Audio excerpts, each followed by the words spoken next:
जग में ने बड़ बड़ियाती एहन भेल, हमरा धिया के भाग्य केहन भेल।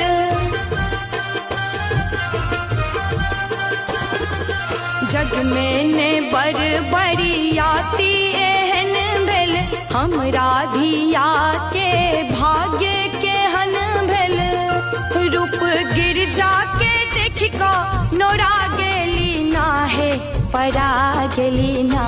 रूप गिरजा के देख को नोरा गेली ना है परा गेली ना।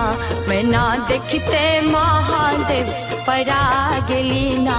लका गौरी के घर में नुका गेली ना।